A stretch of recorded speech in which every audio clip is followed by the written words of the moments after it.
Welcome to the Ringer NFL show. I'm Sheil Kapadia. Today, we're looking at the Week 12 slate. We're predicting headlines we might read next week, and our guest is ESPN's Domonique Foxworth. You can listen and watch him on the Domonique Foxworth show, along with other ESPN programming. I'm giving him 2 headlines for each game, so we're switching it up a bit. I'm going to give him 2 headlines for each game, and he's going to tell me which seems more likely. He was fantastic on these games. We talked about the media narratives in Philadelphia with Jalen Hurts. We talked about defending the Rams, 3 tight end sets, X's and O's, all kinds of stuff. He was great on all of it. And then, of course, we finish with the Ringer 107. All right, let's take a break. We come right back with Domonique Foxworth. This is the Ringer NFL show presented by FanDuel, the best place to bet the NFL all season long. FanDuel's got it all. Same game parlays, quick bets for jumping in live, and your way so you can build the bet that fits your play. And Missouri, get excited because FanDuel's coming your way December 1st. Download the FanDuel.com/Ringer NFL to get started. Must be 21 plus and present in select states and 18 plus in DC, Kentucky, and Wyoming. Gambling problem? Call 1-800-GAMBLER or visit rg-help.com. Call 1-888-789-7777 or visit ccpg.org/chat in Connecticut.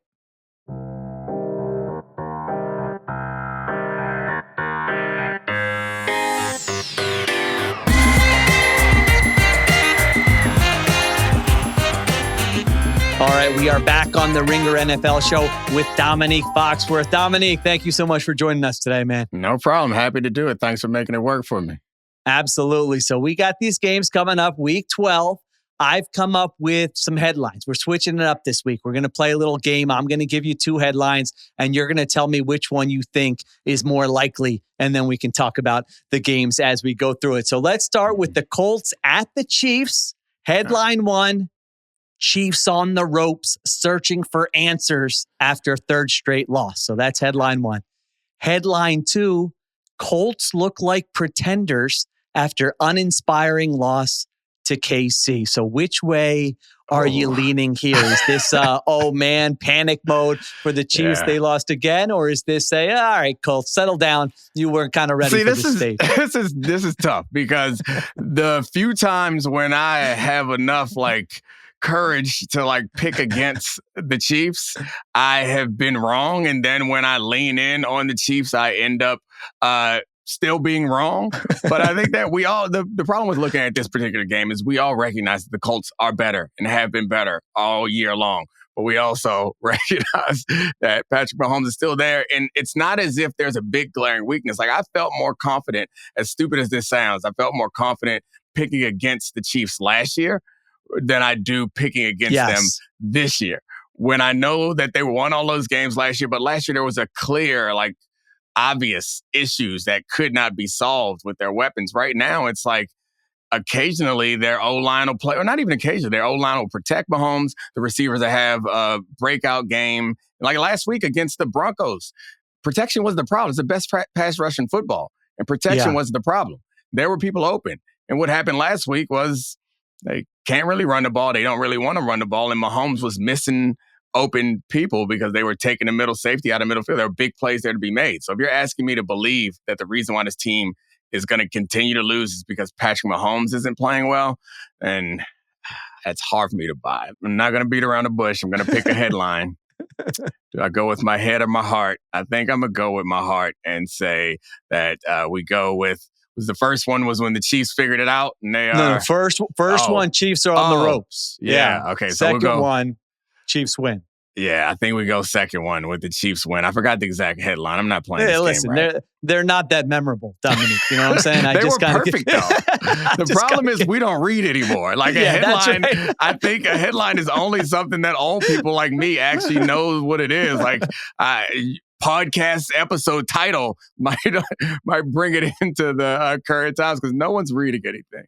You know what? You just improved this gimmick. Next week on the Ringer NFL show, more likely podcast title. I like that. That's a lot better because you're right. No one's reading anyway. I'm not writing anymore that much anyway, so I'm not that good at this. But yeah, I love the point about the Chiefs corners. I mean, the Colts corners. This is our chance to get a look. This is why they traded for Sauce Gardner, Charvarius Ward, Kenny Moore. Like on paper, you're saying, man, those guys can lock some teams up. And let's see, this Chiefs offense statistically has been very good, but you kind of watch them and you're like, all right, they don't look like a dominant team. So I'm with you with last week. Like I heard you say that with Mina Kimes, and then I was rewatching that game and I was like, yeah, Domonique was right. Like Mahomes has time here. He's holding on to the ball. He's scrambling, and you just assume like guys can't, are not open or he's missing throws when he does that. So I think that's the big matchup here. Kind of Chiefs passing game because, like you said, we know they're not going to be leaning on the run versus these Colts corners. Yeah. So which headline are you going to choose, or is that not part of it? You don't actually hold yourself to the fire. Okay. Yeah, I like that. I'm going headline too. So I've been on this thing where I'm like, I'm not giving up on the Chiefs. Like, if I still said if I had to pick one team to get to the Super Bowl in the AFC, I'm still going with the Chiefs, even though they wouldn't make the playoffs right now. And I'm so with you with the comparison to last year. Last year, I was going the opposite. They're kind of fraudulent. They're winning all these fluky games, but I see them this year and I'm like, I made the point that if this year's team played last year's team this weekend, I think I would still pick this year's team. Is that crazy? No, it's not crazy. I think you and I are on the same page, and they've had a little luck go the opposite way this year, where they had it all work out in their favor last year. But I also don't think this Colts, we'll see how good this Colts defense actually is. That is not the strength of their team. The strength of their team is Jonathan Taylor. And I think it also, to talk about the Colts and not talk about Daniel Jones feels a little bit unfair. I think the Chiefs are going to be in the game late. And I think that's part of it also. You're asking me to pick Daniel Jones late in a game, or I guess Jonathan Taylor, he ran them to a win. I guess it was in overtime, so it wasn't time constraints on it that much. But you're asking me to pick Daniel Jones versus Patrick Mahomes in a tight game, and that's really hard for me to do, man. Yeah, I've tried not to be like a full, settle down a little bit on the Colts guy. I mean, I have been that guy, but, 7 turnovers, 12 sacks in his last 2 games, Daniel Jones, and now I said this, a lot of what I'm saying now, I said last week before the Chiefs played the Broncos. I'm like, they need this game. They're a good team, and they still lost, but I'm going to say it again until they're mathematically eliminated. I'm going to keep saying it. I picked the Colts preseason to be a real Super Bowl contender. Like, it was my big thing. I was excited when they're ripping off. They're going to win their division easily. They have all the weapons. All they need is like a functional quarterback, and they have a functional quarterback. We've seen them do it. They're going to be so good. I thought their defense would be better than it's been so far. So I was living on that, on get up every morning all season. And right now I'm getting nervous. It's getting hot and I'm getting nervous. I should switch to my Colts. It's so fun when you have the preseason take that hits, because there are many where you're like, oh God, I hope no one remembers what I said. When you get one that hits, especially like that's going out on a limb. So but hey, it's like 1 for every 5. You know how it works. And listen, that's good, but you just forget about the other 4. You know what I'm saying? That's also all right. Let's get to the next game here. Eagles at Cowboys. Headline 1. Frustrations grow as Eagles offense hits rock bottom in loss to Cowboys. That's headline number 1. Headline 2, get right game for Eagles as offense explodes in win at Dallas. So how are you? This is a little temperature check, Domonique, on this Eagles offense that has looked horrible, going up against a Cowboys defense that has not played well, but now has new pieces. So maybe they're a new defense here in the second half of the season. How are we feeling about this one? Yeah, I was on 2 until I got to the word explodes. I think if the Eagles win, it's going to be a result of their defense, which is it's just been out of this world up until this point. I understand when you get down to Adoree Jackson and potential man coverage situations with George Pickens or CeeDee Lamb, that doesn't make you feel confident, but it doesn't matter if your quarterback's running for his life. And I think the Cowboys have an offensive line that can hold up, but the way that this Eagles defensive front's been playing the last few weeks, I would say that they're not the best defense in football over a body of work, but no one's played better in these recent weeks. And if they can keep playing like that, I think they find a way to win this game. But I got to be honest with you. I know you're an Eagles guy, but it'd be so much fun if the Cowboys won. Like, it would give us so many more weeks of content and interest if the Cowboys could make this division slightly interesting. Because if they don't, both them and the Chiefs, either because they play each other Thanksgiving right after that. Right. Yeah. So they need to keep it interesting.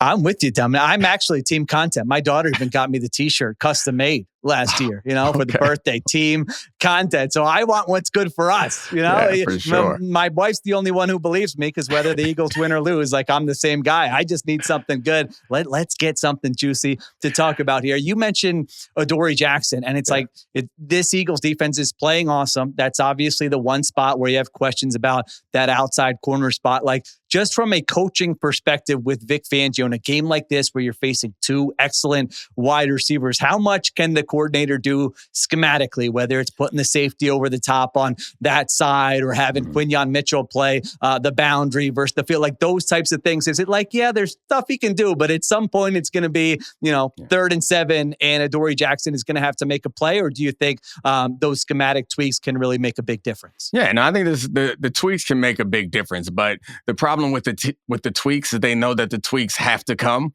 and you can't do it every time, because you're going to put two, as good as Quinyon Mitchell is, there's no corner in this league that I think can play man coverage a whole game against a really good quarterback and a really good receiver. Like, if that were possible, they would change the rules to make it impossible. It's like they will not allow it to happen. So, like, that's a lot to ask, especially against a top tier receiver, no matter who they put Quinyon on, whether it's CD or George Pickens. Those guys are incredible. So the benefit, I guess, of having, if your weak spot is a corner, is there are things that you can do. The best thing you can do is win up front.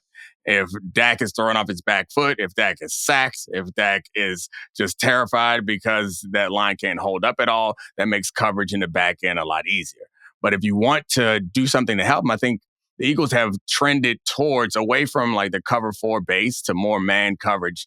And I think that's been important.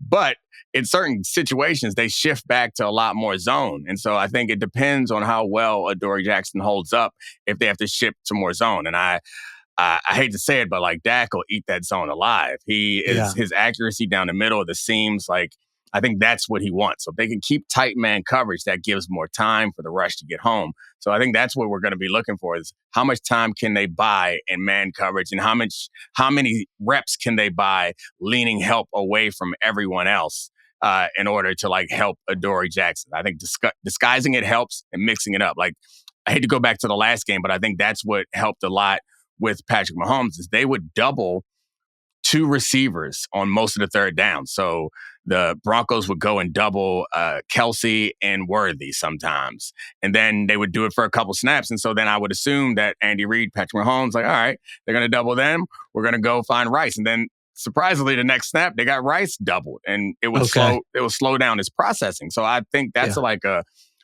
blueprint to use, is like, just keep it mixed up. And your defense is so good and so flexible and smart that they're capable of doing it. You don't have linebackers that you need to protect, which most teams have linebackers that they need to protect in the passing game. Like, this defense is a pretty close to perfect modern NFL defense, and is flexible, can do a bunch of things. Yeah, I do love that the great coordinators, it feels like they do have those change-ups and those high leverage moments. Even last week in that Eagles game, I think it was a 4th down for the Lions, and the Eagles played their only snap of dime all game, bringing Michael Carter on the field and playing man coverage where they were zoned for most of that game. And it's just like those little different things where you create some uncertainty with the offense. I love when you can catch some of those with the veteran defensive coordinators. I did want to ask you one, because you did a great interview on the press box with our friends here at The Ringer. And so I wanted to ask you like a media question, because on the offensive side of the ball right now, I am in Philly, and in Philadelphia, there are these reports. So, sources inside the building are saying Jalen Hurts is doing X, Y, and Z. There's frustrations about him leaving plays on the field. As a former player, like how were there times where you wondered, all right, who's saying that? Are those conversations? Is it like I know who's saying that? Because I remember I covered the Seahawks, and like KJ Wright was a guy who was very curious about how kind of the sausage was made. So I remember even when there was like a contract thing, he would be like, "So who's doing?" And I'm like, "Well, sometimes it's the agent has a relationship with the insider." But I was wondering from your perspective, what's that like for the players when those reports start surfacing?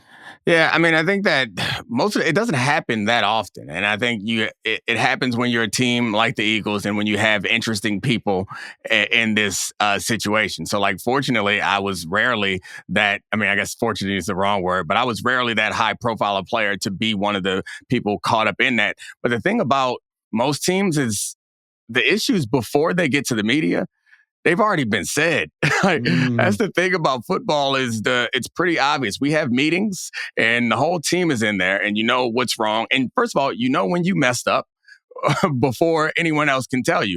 And most of the time, everyone gives you like the pat on the back platitude, like you'll get them the next time type of thing. But if there's a bunch of next times and you don't get it right, somebody's going to pull you up in your face. So ultimately, it's never really a concern of who's saying it.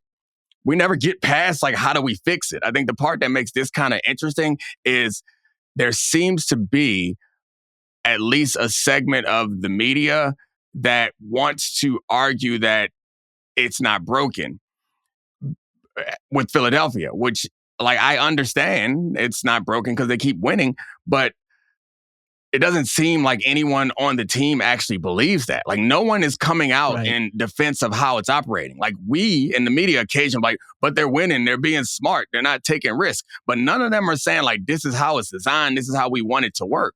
And the people who are actually close to it. So my guess is whoever has something to say about how the offense is working has already said it. And the fact that it's getting out doesn't feel any type of way. Like I never remember being on a team where like frustrations with ability. Like I played opposite Champ Bailey in Denver. Yeah, there was a couple games where I didn't play so well. I wasn't worried about who leaked to the media that I didn't play well because I didn't play well. Like I knew it. So that's that. Yeah, I doubt that any of the guys on the team really care that much where it's coming from. Yeah, the things that are being said. I mean, A.J. Brown has said it publicly, you know, to the media, and you can see it on film and you can see it in the numbers. You're right. There's not a aura of like, hey, we're fine. We're 8-2 from the team. They're like, no, like this needs to get better because we're trying to get back to the Super Bowl here. All right. So for the headline, all right. So you said you like the second one, but you're not going with explodes, but you think maybe the Eagles. You know what? I think if I had to pick what's more likely, the Eagles offense explodes or hits rock bottom, I actually think I would pick headline one, that frustrations grow. I need to see it. I need to see it before I believe that they fix things with this offense. So I'm going to go with headline one on that one. All right, let's take a break. We come back. We got another game to get to. This episode is brought to you by State Farm. Having insurance isn't the same as having State Farm. It's like needing the protection of an offensive guard on the football field, but getting an elementary school crossing guard. Sure, they're both guards, but you can only trust one to keep your quarterback safe when the game is on the line. So don't settle for just any insurance when there's State Farm. Like a good neighbor, State Farm is there. All right, we are back on the Ringer NFL show. Next game is Bucs at Rams. Domonique, headline one, Stafford cements MVP case, lights Bucs up in another Rams victory. Headline two, Bucs shake up NFC playoff picture with upset win at SoFi. So we got Baker, we got Stafford. Rams are, I think, 6.5-point favorites in this game. How are you feeling about this matchup? Yeah, this is the easiest one you've given me so far. I'm going with number one. Of course, I could be wrong. Things could go the other way. But I think another like offensive storyline of the season is like the heavy personnel stuff that the Rams are doing. It's getting a lot more attention. But the trick to the heavy personnel stuff is that you are creating an advantage in the passing game by forcing the opponent to stay in base. And teams have been really effective, particularly the Rams are the standout team that's using 13 personnel, 3 tight ends to attack through the air, not through the run, because the base defense is like less multiple. Like you can't do fewer things, and it challenges the defense less. And the linebackers that you've left in the game are less comfortable in coverage than if you go to some sort of sub package, which would be nickel or dime or some added defensive back. And I don't. There are certain teams. So the Seahawks did a great job against the Rams, in part because they don't need the substitute. They have athletes that are physical enough to play against the run and versatile enough to play against the pass, and they can still do all their games up front with those guys. That's not something that the Bucs do. They are going to go ahead and stay in base and open themselves up to the pass game threat from the Rams. So one of the issues is Tyler Higbee, who's like their best blocking tight end, is injured and probably not going to play in this game. So that slows down the Rams' possibility. But the Rams fortunately have Puka Nacua, who is kind of like a tight end, but faster. Like he's a very physical receiver and incredibly good route runner also. So he creates matchup problems for them there too. The problem with the Bucs offense is their offense had been thriving a lot early in the year on Baker's athleticism and him running and making things happen in tough situations. He did it again last week, but he hadn't been doing it since that gap in the middle where they fell off and they were dealing with a bunch of injuries. So I don't feel as confident in this Bucs team that got off to an early start of we talk about those one-score games, a lot of last-second victories that I think were fun and cool, and we had Baker MVP talks, but I don't think they're as good as the Rams, and the Rams coming off going against the Seahawks, I think, go bounce back to the offensive form that we expect. Yeah, the Bucs, it felt like we're September, October champs, and now it's like no one is the Bucs don't get a mention anywhere in the conversation. I wanted to follow up on the 13 personnel thing. This has been like, a lot of people talking about it the last few weeks. The nerds like me are like, well, why don't you just do what the Seahawks did? And like obviously you want to limit the explosive plays. And if they run for 5 yards a carry, make them do that on an 80-yard drive and see if they can do it the whole time. I know, having talked to coaches before, that they don't always think that way. Is it just like why wouldn't Todd Bowles watch that from last week and be like, oh, of course, like I would rather lose, right. If we're going to lose, I'd rather lose this way than that way. Is it just a mindset thing? Is it, well, we don't have the bodies to play that way? Like, is it a stubbornness? How do you kind of view that? I think what you're asking is why not play in the nickel package and be softer against the run? Correct. Right. So because when in practice, 5 yards a carry, in theory, 5 yards a carry or 4 yards a carry or 3 yards a carry is actually 3 yards a carry in theory. But in practice, what it actually normally is 2, 2, 1, 10. Or you end up 5 yards a carry, someone hits you for a 30 or 50. Because while we talk about the linebackers being uncomfortable in coverage, the secondary guys are just as uncomfortable in the run game. And it's not even about size and physicality, because you could have someone who does that. It's about what happens when you change the picture on them. So, there might be a linebacker who's quick and fast and athletic enough to play in coverage, but he's not accustomed to the eye manipulation that you might get from a quarterback or accustomed to the route combinations that you're going to see back there. So he's just a hair slower. The same thing can happen in the run game, where if I'm a linebacker, I know this is my gap.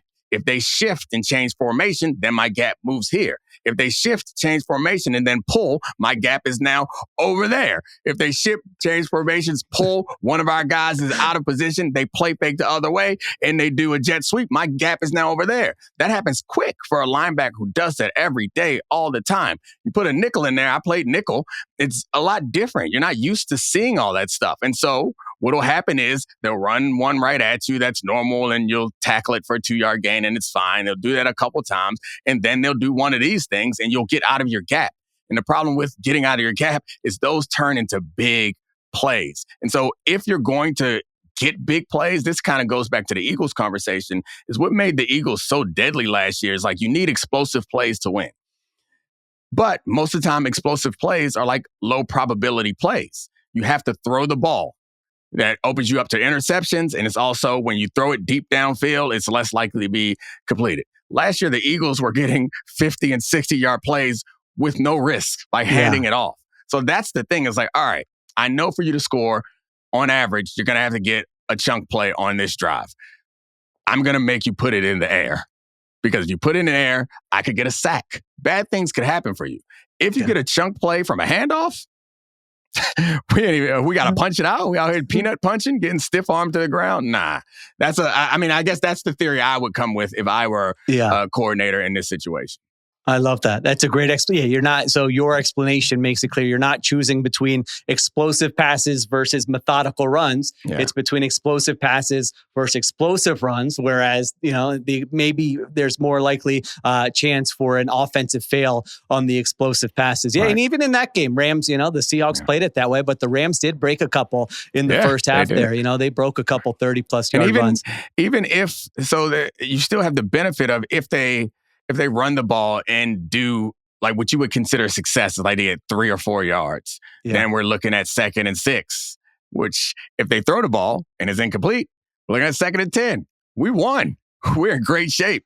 2nd and 6, it's play action down. They could run it again, get us to 3rd and 3. Like it's just, it still doesn't feel as good as it's just like kind of raise the variance when you put the ball in the air, which I think is better off for the defense. I love that. Yeah, it's an ongoing story. The Seahawks with their, play action on early downs too, and the way they're creating explosive. The Rams, the 13 personnel. It's been a big story of the season. We'll see how Todd Bowles and the Bucs do against that one. I'm with you. If I had to pick one, I'm picking the Stafford and the Rams have a big game there against Tampa. All right. His name is Domonique Foxworth. This was awesome. A pleasure to have you on, Domonique. Everyone can check out the Domonique Foxworth Show. Thank you so much, man. This was fun.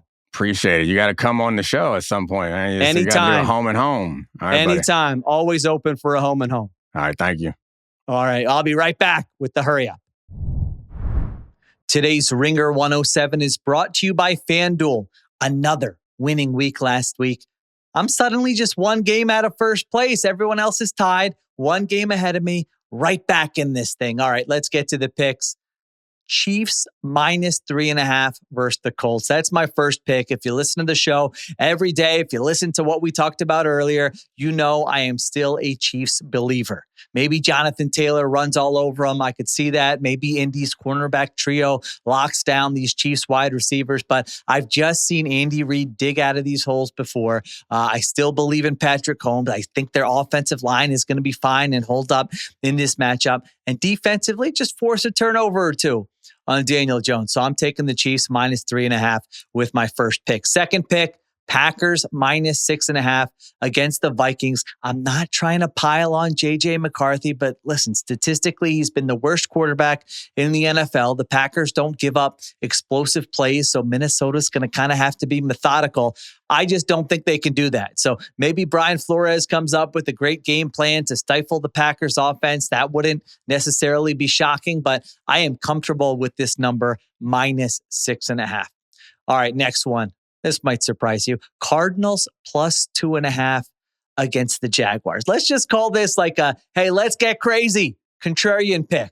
It's basically, I don't trust the Jaguars as road favorites. That's the pick here.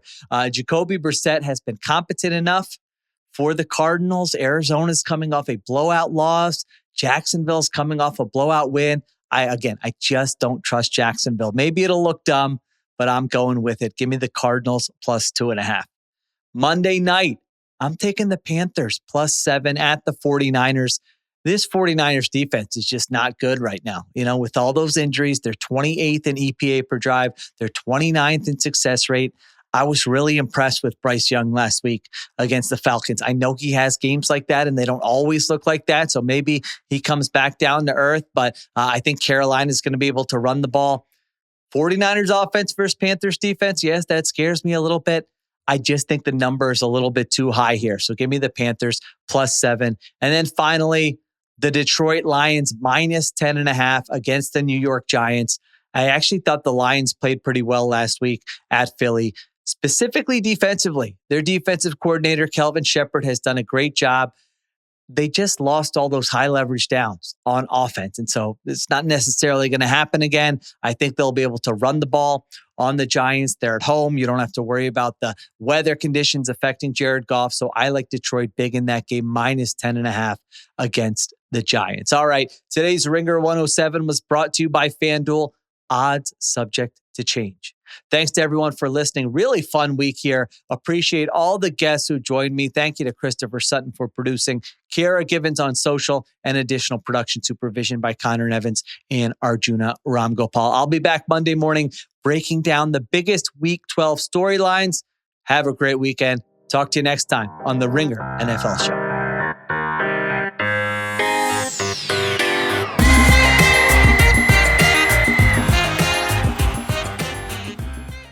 Must be 21 plus and present in select states. For Kansas, in affiliation with Kansas Star Casino, or 18 plus and present in D.C., Kentucky, or Wyoming. Gambling problem? Call 1-800-GAMBLER or visit rg-help.com. Call 1-888-789-7777 or visit ccpg.org/chat in Connecticut or visit mdgamblinghelp.org in Maryland. Hope is here. Visit gamblinghelplinema.org or call 800-327-5050 for 24/7 support in Massachusetts or call 1-877-8-HOPE-NY or text HOPE-NY in New York.